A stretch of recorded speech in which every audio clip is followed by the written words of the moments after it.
Hello guys, welcome to my YouTube channel Shiva learning point. तो भाई कैसे हैं आप सब? आई होप आप सब बहुत अच्छे होंगे और आप सबकी तैयारी भी बहुत अच्छी चल रही होगी। तो जैसे आप सबको पता है, इतने सारे टीचिंग एग्जाम के फॉर्म निकले हुए हैं, आपने अप्लाई भी कर दिया है। तो आज मैं वही टॉपिक लेके आई हूँ जो कि सभी टीचिंग एग्जाम में जिससे क्वेश्चन पूछे जाते हैं, चाहे एच टेट हो, सी टेट हो, यूपी टेट हो, आर टेट हो, एनवीएस हो, केवीएस हो, डी ट्रिपल एस भी हो, कोई भी टीचिंग एग्जाम है, यहाँ तक कि यूजीसी नेट भी, हर टीचिंग एग्जाम में इन टॉपिकों से क्वेश्चन पक्का आते हैं। तो आइए भाई स्टार्ट करते हैं। आज हम क्या पढ़ेंगे? वृद्धि और विकास। ठीक है भाई, वृद्धि और विकास। आप पिछले सालों के पेपर उठा के देख लो भाई, वो हर टीचिंग एग्जाम जितने भी हुए हैं उनमें एक दो क्वेश्चन वृद्धि विकास से पक्का पूछा गया है। तो आज हम इन्हीं के बारे में पढ़ेंगे। इसको हमें रटना नहीं है, इस चीज को हमें समझना है। ठीक है, तो आज हम इन चीजों को समझेंगे। तो वृद्धि और विकास, ये भाई मैंने वृद्धि बना रखी है और ये विकास बना रखा है। ये लगा लो भाई, ये दोनों बहन भाई हैं। ठीक है, ये वृद्धि है और ये विकास है। तो वृद्धि वृद्धि क्या है भाई? वृद्धि से तात्पर्य कोशिकाओं में होने वाली वृद्धि से है। ठीक है, वृद्धि का मतलब क्या होता है? जो कोशिकाओं में वृद्धि होती है। ठीक है, जैसे हमारी मांसपेशियों में वृद्धि होती है, कोशिकाओं में वृद्धि होती है। बच्चा पहले इतना छोटा सा होता है, फिर वो इतना बड़ा हो जाता है, फिर इतना बड़ा हो जाता है, इतना बड़ा हो जाता है। ऐसे जो उसकी शारीरिक वृद्धि होती है, जो उसकी शारीरिक बढ़ोतरी होती है, वो क्या कहलाती है? वो वृद्धि कहलाती है। ठीक है भाई, जो शारीरिक वृद्धि होती है वो क्या कहलाती है? वृद्धि कहलाती है। शारीरिक बढ़ोतरी वृद्धि कहलाती है। उसके बाद क्या है भाई? इसकी विशेषताएं कि भाई जो वृद्धि है उसकी विशेषताएं क्या क्या है? एक समय के बाद रुक जाती है। ठीक है, जो वृद्धि होती है वो एक समय के बाद रुक जाती है। ये बच्चा है भाई, बच्चा धीरे धीरे बढ़ता है। ठीक है, छोटा बच्चा इतना होता है, फिर इतना होता है, फिर इतना होता है। फिर जब बच्चा 20-22 की एज में आ जाता है तो उसकी वृद्धि रुक जाती है। जितना लंबा उसको होना होता है वो 20-22 की एज तक उतना लंबा हो जाता है। उसके बाद उसकी वृद्धि वहीं पे रुक जाती है और फिर मृत्यु पर्यंत वो वृद्धि उतनी रुकी रहती है। उसके बाद उसकी लंबाई में कोई वृद्धि नहीं होती है। ठीक है, तो वृद्धि क्या होता है? एक समय के बाद वृद्धि रुक जाती है। उसके बाद क्या है? इसे मापा जा सकता है। वृद्धि है जो, उसे मापा जा सकता है। भाई बच्चे के शरीर में कितना परिवर्तन हुआ है, बच्चा भाई कितने इंच मोटा हुआ है, कितने इंच लंबा हुआ है। मान लो लंबाई 2 इंच बढ़ी है। ठीक है, अब बच्चा पहले 2 फुट का था, अब 2 फुट 2 इंच का हो गया है। मोटाई उसकी कितनी बढ़ी है, उसके आर्म्स में कितना चेंजमेंट आया है। मतलब ये सारी चीजों को मापा जा सकता है। तो वही है कि वृद्धि को मापा जा सकता है। उसके बाद है भविष्यवाणी की जा सकती है। भाई जो वृद्धि है उसकी भविष्यवाणी की जा सकती है। जब हम बच्चे के, मान लो हमने शरीर का एक्सरे करवा दिया बच्चे का, तो उसकी मांसपेशियों के एक्सरे को देख के यह अंदाजा लगाया जा सकता है कि यहाँ पे बच्चे की हाइट कितनी जाएगी। ठीक है, बच्चे की जो बढ़ने की गति है उसको देख के अंदाजा लगाया जा सकता है इसकी हाइट कितनी जाएगी, इसकी हेल्थ कैसी रहेगी, बच्चा दुबला पतला रहेगा या हेल्दी रहेगा। ठीक है, तो वृद्धि को देख के उसकी भविष्यवाणी की जा सकती है। फिर क्या है? मूर्त। जो वृद्धि होती है वो मूर्त होती है। मूर्त क्या होता है भाई? अब मान लो भाई मेरा किसी ने ऐसे स्टेचू बना दिया, ऐसे स्टेचू बना दिया, मैं मूर्त हूँ। तो आप आओगे, इस मूर्त को देखोगे, आप इसे टच भी कर सकते हो, आप इसे देख भी सकते हो, इसे छू सकते हो, इसे देख सकते हो। वो होता है मूर्त। जो मूर्ति होती है वही लगा लो, वही वाली मूर्ति है। ठीक है, तो वृद्धि को आप छू सकते हो, देख सकते हो, नाप सकते हो। ठीक है भाई, कितनी वृद्धि हुई है तो ये मूर्त होगी ना, आप नाप सकते हो। हाँ भाई बच्चा 2 इंच बड़ा है। ठीक है, हाँ भाई बच्चा 2 इंच मोटा हुआ है। तो वृद्धि को नाप सकते हो आप और आप उसे छू सकते हो, इसलिए मूर्त होती है। उसके बाद क्या है? जो वृद्धि होती है वो विकास का ही एक चरण होती है। ठीक है, जो वृद्धि होती है वो विकास का ही पार्ट होती है। क्योंकि जब शारीरिक विकास होता है तो शारीरिक विकास कब होता है? जो शरीर में वृद्धि होती है। इसलिए बोलते हैं जो वृद्धि होती है वो विकास का ही पार्ट होती है, विकास का चरण होती है, विकास का भाग होती है। उसके बाद है किसी एक भाग से संबंधित। जो वृद्धि होती है वो किसी एक भाग से संबंधित होती है। ठीक है भाई, ऐसा जरूरी नहीं है कि अगर बच्चा मतलब बच्चे के मोटापे में वृद्धि हो रही है तो वो बच्चा ज्यादा एक्टिव भी हो जाएगा, उसकी एक्टिवनेस में भी वृद्धि होगी। ऐसा नहीं होता। मान लो बच्चे की लंबाई में वृद्धि हो रही है, तो जरूरी नहीं है कि बच्चा अभी खेल में भी अच्छा हो जाएगा, ठीक है, उसकी उस लाइन में भी वृद्धि होगी, ऐसा जरूरी नहीं है। तो वृद्धि क्या है, वृद्धि एक भाग में होती है, उससे दूसरा भाग इफेक्ट नहीं होता है। ये तो थी भाई वृद्धि, ठीक है। अब वृद्धि के भाई को पढ़ते हैं, जो कौन है, विकास है, ठीक है। अब भाई रक्षाबंधन गया है, तो भाई ये है बहन वृद्धि और ये है इसका भाई विकास, ठीक है। तो हम बहन भाई को ही पढ़ेंगे। तो अब हम वृद्धि के भाई विकास को पढ़ते हैं, ठीक है। कई लोग मतलब क्या होता है, वृद्धि और विकास को एक समझ लेते हैं। कैसे, अब जैसे आपको बोल देते हैं कि देखो सोनू मोनू के मम्मी पापा हैं, ठीक है, ऐसे बोल देते हैं ये वृद्धि विकास। वृद्धि विकास को साथ में, जैसे वृद्धि विकास के मम्मी पापा के बारे में किसी को बोलना हो, ये बोलेंगे वृद्धि विकास के मम्मी पापा। अब कोई सोचने वाला ही सोचेगा भी वृद्धि विकास शायद एक ही होंगे, पर ये एक नहीं होते, याद रखना है, ये दोनों अलग अलग हैं। वृद्धि और विकास अलग अलग हैं। वृद्धि बहन है तो विकास इसका भाई है, ठीक है भाई। तो विकास क्या है, विकास से तात्पर्य है समग्र विकास, ठीक है। जब मनुष्य का समग्र विकास होता है, मनुष्य का शारीरिक विकास भी हो रहा है, मानसिक विकास भी हो रहा है, सामाजिक विकास भी हो रहा है, आध्यात्मिक विकास हो रहा है, भाषाई विकास हो रहा है। जब सारा विकास होता है, संपूर्ण तरीके से विकास होता है, तो वही हमारा विकास कहलाता है। वृद्धि में सिर्फ शरीर का विकास होता है, परंतु जब विकास की बात आती है तो संपूर्णता आती है। जब हर तरफ से विकास होता है, वही विकास की अवस्था होती है। उसके बाद इसकी विशेषताएं क्या है भाई, कि जीवन पर्यंत चलने वाली प्रक्रिया है। विकास की प्रक्रिया जीवन पर्यंत चलती है। वृद्धि क्या था, एक समय के बाद रुक जाती है। विकास क्या है, जीवन पर्यंत चलता रहता है, ठीक है। मृत्यु तक विकास होता रहता है। अब मान लो कोई बिल्कुल बूढ़ा इंसान है, ठीक है, कोई बिल्कुल ही बूढ़ा इंसान है आज के टाइम में, भाई पहले जमाने का कोई बूढ़ा है, उसको टैबलेट फोन चलाना नहीं आता, ठीक है, वो अपने पोते से फोन चलाना सीख रहा है, फिर उसने वो फोन चलाना सीख लिया, ठीक है, तो उसका मानसिक विकास हुआ ना, उसका डेवलपमेंट हुआ, ठीक है, वो उसका सामाजिक विकास भी हुआ, क्योंकि वो आज के युग में ढल रहा है, ठीक है, तो उसका विकास हो रहा है ना। तो इसलिए बोलते हैं जो विकास की प्रक्रिया है वो जीवन पर्यंत चलती रहती है, ठीक है, मृत्यु तक चलती ही रहती है जीवन की विकास की प्रक्रिया। उसके बाद है महसूस किया जा सकता है।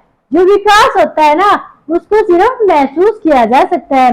अब भाई जो बूढ़ा आदमी, जो दादाजी हैं, वो जो मोबाइल चलाना सीख रहे हैं, भाई उसको महसूस ही तो किया जा रहा है कि हाँ भाई देखो दादाजी आधुनिक बन रहे हैं, ये अब मॉडर्न बन रहे हैं। हाँ भाई दादा के घर में पोते की बहू है, उसको जींस पहनना अलाउ कर दिया, ठीक है दादाजी ने, तो यही तो महसूस कर रहे हैं ना हम कि हाँ भाई दादाजी मॉडर्न हो गए हैं। अब इसको नापा थोड़ी ना जा सकता है कि वो कितने मॉडर्न हुए हैं, कितने इंच मॉडर्न हुए हैं, ऐसा नहीं होता, ठीक है। तो क्या है, जो विकास है उसको महसूस किया जा सकता है। फिर भविष्यवाणी संभव, भाई विकास की भी भविष्यवाणी संभव होती है, ठीक है। कैसे भाई, बच्चा किस चीज में एक्टिव है, ठीक है, ये देख के ये अनुमान लगाया जा सकता है कि हाँ भाई बच्चा आगे चल के क्या बनेगा, ठीक है, उसका किस साइड विकास होगा। अब बच्चा है, बच्चा बैठ के मान लो भाई कोई मोटर वगैरह रखी उससे खेल रहा है, ठीक है, बार बार उस मोटर के तार जोड़ रहा है फिर खोल रहा है, तो हम अनुमान लगा सकते हैं कि इसका इंटरेस्ट इसमें है, तो ये बड़ा होके इंजीनियर बनेगा, ठीक है। तो इसलिए विकास की भविष्यवाणी की जा सकती है। फिर क्या है, अमूर्त, ठीक है। अभ्यर्थी को मूर्त बताया था ना, क्योंकि उसे छुआ जा सकता है, उसे मापा जा सकता है। और विकास को तो ना छुआ जा सकता है ना ही मापा जा सकता है। ये लगा लो आपने मिस्टर इंडिया फिल्म देखी है ना, तो मिस्टर इंडिया में जब वो घड़ी पहन लेता है तो वो गायब हो जाता है ना अनिल कपूर, तो ये वही अनिल कपूर है मिस्टर इंडिया वाला, ये गायब ही रहता है, हम इसे सिर्फ महसूस कर सकते हैं, ठीक है। उस फिल्म में हीरोइन सिर्फ महसूस करती है ना कि हाँ यहाँ पे कहीं पे मिस्टर इंडिया है, तो ऐसे ही हम सिर्फ महसूस कर सकते हैं कि हाँ भाई बंदे का विकास हो रहा है, उसे छू नहीं सकते, उसे देख नहीं सकते। फिर क्या है, विकास में वृद्धि शामिल होती है। भाई जो विकास होता है उसमें वृद्धि शामिल होती है, वृद्धि विकास का ही हिस्सा होती है। अब जैसे कि भाई शारीरिक विकास है, तो शारीरिक विकास में वृद्धि शामिल होती है, ठीक है। शरीर की लंबाई कितनी बड़ी, चौड़ाई कितनी बड़ी, ये सारी चीजें शामिल होती है। तो जो वृद्धि है वो विकास का ही पार्ट है। फिर क्या है, संपूर्ण विकास। जो विकास है वो संपूर्णता पे फोकस करता है, ठीक है, कि हमारा शारीरिक विकास भी हो, मानसिक भी हो, सामाजिक भी हो, हमारा आध्यात्मिक विकास भी हो, भाषाई विकास भी हो, हर प्रकार से हमारा विकास हो, तो ये संपूर्णता पे बल देता है। ये तो थी भाई इनकी विशेषताएं।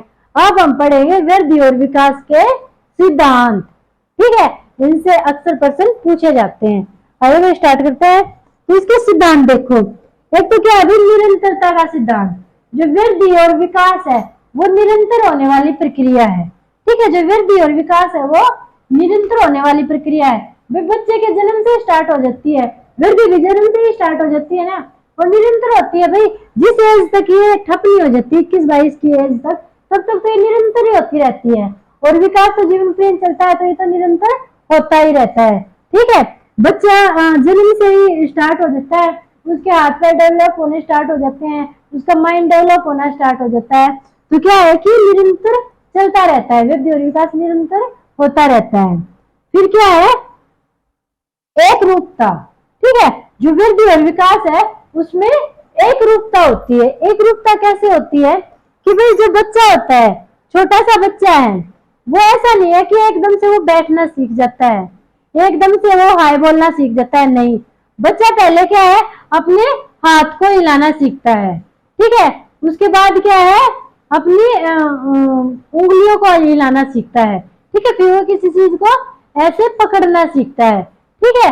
तो क्या है कि वो चीजों में सामंजस्य बैठाता है, चीजों में सामंजस्य बिठाता है, एक रूपता लाता है, ठीक है। तो जो वृद्धि और विकास है वो एक रूपता से चलते हैं। ऐसा नहीं है कि बच्चे ने एकदम से किक मारना स्टार्ट कर दिया, नहीं। वो पहले धीरे धीरे पैरों को हिलाना सीखता है। जो छोटा है, 1-2 दिन का नवजात होता है, वो धीरे धीरे से पैरों को हिलाना सीखता है। जब बच्चा 1-2 महीने का हो जाता है तो वो किक मारना भी सीख लेता है, ठीक है। तो ये उसके वृद्धि और विकास में एक रूपता होती है कि सबका विकास इसी तरीके से होता है। ये नहीं है कि भाई ये एक तो आपके पड़ोसी का बेटा है, एक आपका बेटा है, आपका बेटा तो पैदा होते ही बैठना सीख गया, और पड़ोसी का बेटा है भाई वो पहले अपने हाथों को ऐसे ऐसे करना सीख रहा है, नहीं। अगर दोनों का जन्म एक साथ हुआ है तो दोनों की एक्टिविटी भी सेम सेम होंगी, ठीक है। दोनों सेम सेम ही चलना उठना बैठना सीखेंगे, धीरे धीरे ही सीखेंगे, ठीक है। तो दोनों का विकास एक ही रूप से होगा। उसके बाद क्या है, व्यक्तिगत अंतर, कि इसमें व्यक्तिगत अंतर भी होता है भाई। अब एक आपका बेटा है, एक आपके पड़ोसी का बेटा है, ठीक है। दोनों में व्यक्तिगत अंतर होगा, उन मतलब के वातावरण का भी लगा लो, वंश का भी लगा लो, और वैसे भी हर इंसान का जो विकास वृद्धि अलग अलग होती है। उसकी हाइट मान लो 5 फुट की जाएगी, आपके बेटे की 6 फुट की जा सकती है। मान लो भाई वो दुबला पतला, आपका बेटा मोटू पेट वाला हो सकता है, ठीक है। तो वृद्धि और विकास 2 व्यक्तियों में बिल्कुल अलग अलग होता है, ठीक है। मतलब उनकी दिशा एक होती है परंतु उनका स्वरूप अलग अलग होता है, ठीक है। एक कोई लंबा हो सकता है, कोई छोटा हो सकता है, कोई मोटा हो सकता है, कोई पतला हो सकता है, कोई मंदबुद्धि हो सकता है तो कोई तेज बुद्धि हो सकता है, कोई सामाजिक प्राणी हो सकता है तो कोई समाज से बिल्कुल कटा हुआ हो सकता है, ठीक है। तो व्यक्ति का जो अंतर होता है उसका प्रभाव वृद्धि और विकास पे पड़ता है। फिर क्या है, सामान्य से विशिष्ट की ओर। जो वृद्धि और विकास है वो हमेशा सामान्य से विशिष्ट की ओर चलते हैं, ठीक है। जैसे मैंने अभी 2 मिनट पहले एग्जाम्पल दिया था, बच्चा पहले हाथ को चलाना सीखता है, फिर उंगलियों को चलाना सीखता है, फिर किसी चीज को पकड़ना सीखता है। तो जो विकास और वृद्धि और सामान्य से विशिष्ट की ओर चलते हैं। उसके बाद क्या है भाई, परस्पर संबंध का सिद्धांत। उसके बाद आता है परस्पर संबंध का सिद्धांत, ठीक है। तो परस्पर संबंध का सिद्धांत क्या होता है, जो विकास और वृद्धि है वो परस्पर एक दूसरे को प्रभावित करते हैं। कैसे करते हैं भाई, अगर एक बच्चे की वृद्धि मतलब ठीक गति से हो रही है, अच्छा हष्ट पुष्ट बच्चा है, उसका विकास भी अच्छा होगा, वो समाज में अच्छे से घुले मिलेगा, ठीक है। उसका मानसिक विकास भी अच्छा होगा, उसका भाषाई विकास भी अच्छा होगा। वही एक बच्चे की वृद्धि बहुत कम हो रही है, मान लो बौना रह गया वो बच्चा, मान लो सारी 3 फुट की है, समाज में उसका तिरस्कार किया जाएगा, उसका मानसिक विकास भी अच्छे से नहीं हो पाएगा, उसका विकास भी अवरुद्ध होगा। ठीक है, तो जो वृद्धि और विकास है वो एक दूसरे से जुड़े होते हैं। अगर वृद्धि अच्छी हो रही है तो विकास भी अच्छा होगा, अगर वृद्धि अवरुद्ध हो रही है तो उससे विकास भी अवरुद्ध होगा। उसके बाद है एकीकरण का सिद्धांत। एकीकरण का सिद्धांत मतलब कि जो विकास और वृद्धि है वो एकीकरण का सिद्धांत। तो एकीकरण के सिद्धांत में क्या होता है कि मानव की जो सभी बच्चे होते हैं, मतलब कि सभी मानव प्राणियों में जो विकास होता है वो सिर से स्टार्ट होता है, सिरोपुंजी होता है, मतलब सिर से पैर की तरफ चलता है। ठीक है, पहले बच्चे के सिर का विकास होता है, फिर शरीर का विकास होता है। तो ये एकीकरण का सिद्धांत है। उसके बाद क्या है, वृद्धि और विकास की भविष्यवाणी संभव है भाई। बच्चे की कोशिकाओं के देख के अनुमान लगाया जा सकता है कि बच्चा खिलाड़ी बनेगा या क्या बनेगा, उसकी हाइट कितनी जा सकती है, उसकी एक्टिविटी को देख के उसका मानसिक विकास का अनुमान लगाया जा सकता है कि उसका मानसिक विकास कितना होगा, वो तीव्र बुद्धि बनेगा या मंद बुद्धि बनेगा। ठीक है भाई, आंशिक पुनर्बलन का सिद्धांत। ठीक है, जो वृद्धि और विकास है उसमें आंशिक पुनर्बलन का सिद्धांत होता है। पुनर्बलन का मतलब क्या होता है, बार बार दोहराना। ठीक है, तो जब बार बार चीजों को दोहराया जाता है, जब बार बार चीजों को दोहराया जाता है तो वो चीजें पक्की हो जाती हैं। ठीक है, इससे विकास होता है, इससे विकास होता है। जब हम किसी चीज का बार बार अभ्यास करते हैं तो हम उस चीज में परफेक्ट हो जाते हैं और हमारा विकास होता है। तो ये क्या है, आंशिक पुनर्बलन का सिद्धांत है। फिर विकास लंबवत न होकर वर्तुलाकार होता है। ठीक है, तो जो विकास है वो सीधा, वो कभी भी सीधा नहीं चलता, वो वर्तुलाकार चलता है। ठीक है, विकास की अवस्था कभी भी सीधी ना चल के वर्तुलाकार चलती है।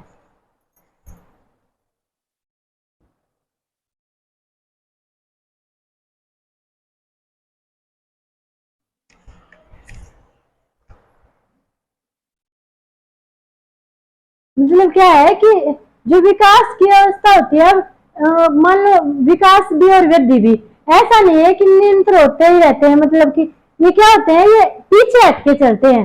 जैसे अब बच्चे की वृद्धि हुई, 4 साल तक उसकी लंबाई बढ़ी, कुछ टाइम के लिए वो स्थायी हो जाती है, उसकी हाइट इतनी ही रहती है।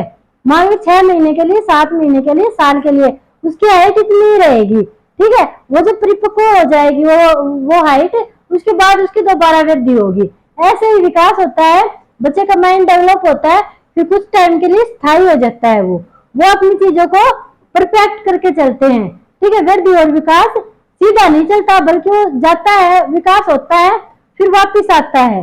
ठीक है, उस चीज को पक्का करता है, फिर आगे बढ़ता है, फिर वापिस आता है, उस चीज को पक्का करता है, फिर आगे बढ़ता है। तो ये ऐसे वर्तुलाकार होते हैं। उसके बाद वंश अनुक्रम और वातावरण का परिणाम। भाई जो वृद्धि और विकास है उसमें वंश का भी प्रभाव पड़ता है और वातावरण का भी प्रभाव पड़ता है।